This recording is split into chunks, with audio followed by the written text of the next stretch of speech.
دویمه پوښتنه د عتیق الله اکبري ده، آیا دا رښتیا ده چې اسرائیل د پاکستان دښمن دی؟ اما په نظر کې نړیواله سطح باندې دوی په یو پلیټ فارم کې سره یو دي. په ظاهر باندې پاکستان خو په ظاهر باندې غواړي امریکا اسرائیل سره دښمنی وخی، مګر په باطن کې اسرائیل سره لار لري. اما اسرائیل واقعا د پاکستان سره دښمنی لري. هغه د پاکستان هغه اسلامي نظام په ځکه نه غواړي، هغه اتم په ځکه نه غواړي د بیا د اسلامي نړۍ سره. نو هغه عملاً کار کوي چې پاکستان اتم واخلي. مګر دا پاکستان دی چې اسرائیل ته ځان په دې نږدې کوي چې هغه په دې پیږي چې د اسرائیل رضایت چې ترلاسه کړي د امریکای رضایت ترلاسه کیږي. بنان پاکستان د هغې بوټان پاکوي او اسرائیل ورته پلان لري چې دغه چې موږ وایو چې امریکا به دې اتم اخلي، دا په همدې اخلي چې اسرائیل دا غواړي چې د اتم ترېنه واخلي. مګر په دغه مقطعي زماني کې چې یو پلیټ فارم کې دی په دې دي چې اسرائیل د دې نه استفاده کوي په اسلامي نړۍ کې او غواړي چې لږ ضعیف هم کړي، ځکه چې هغه مقابل کې ایران، ترکیه، پاکستان قوي نظامی مملکتونه اسلامي خپل په مقابل کې نه مني. غورزنګ هوتک ورور وایي چې آیا امریکا غواړي دریم نړیوال جنگ ډګر ته راوړي؟ خو دا وایي چې داسې معلومیږي چې په هر سیمه کې مخالف قوتونه یو بل خلاف ودرولي دي، یعنی امریکا دا کار کړی. افغانستان او هندوستان د پاکستان په خلاف، چین د تایوان په مسالې باندې د جاپان سره په مخالف، اروپا د روس سره په مخالف، عرب او د اسرائیل په خلاف، اسرائیل د ایران په خلاف.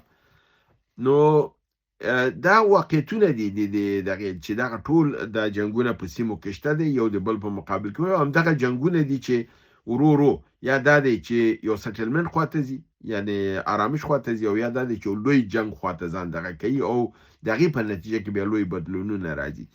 خو دا تاسو ویم چې امریکا لوی نړیوال جنگ ته آمادګي نه لري، نه اقتصادي نه د نورو لحاظ نه. د دې لپاره غواړي چې دا جنگونه د دې ملکونو د اروپا او د روس ترمنځ وسی، خدای ته نه بهر وسی. د چین کې په چین باندې د حمله وشي، فرضاً جاپان سره جنگ وشي، خو امریکا ته نه بهر وسی.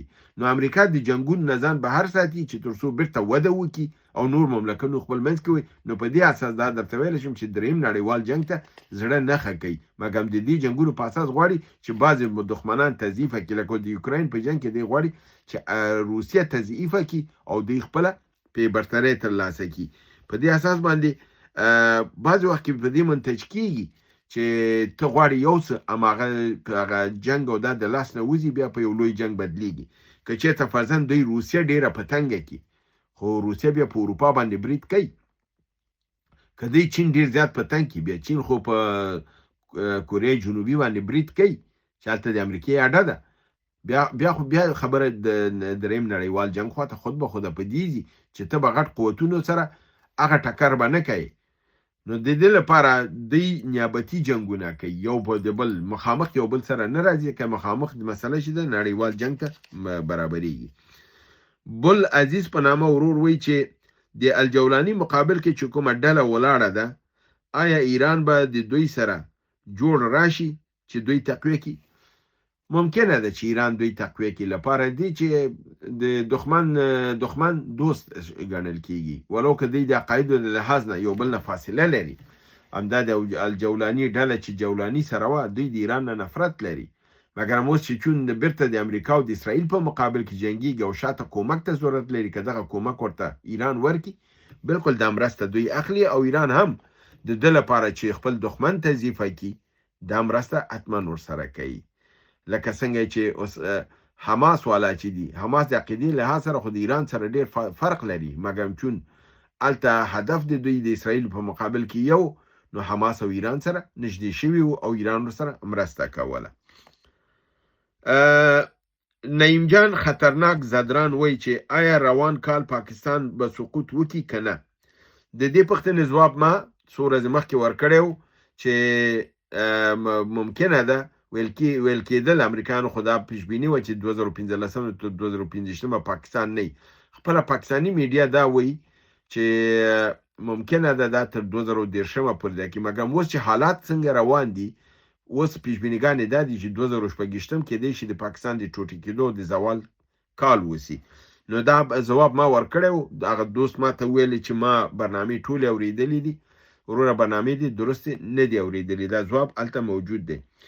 دویم برخه د دې د پوښتنې دا ده که سیاسون خپل منځ کې جنجال وکړي، یعنې د پاکستان سیاسون، آیا دا به افغانستان ته ګټه ولري؟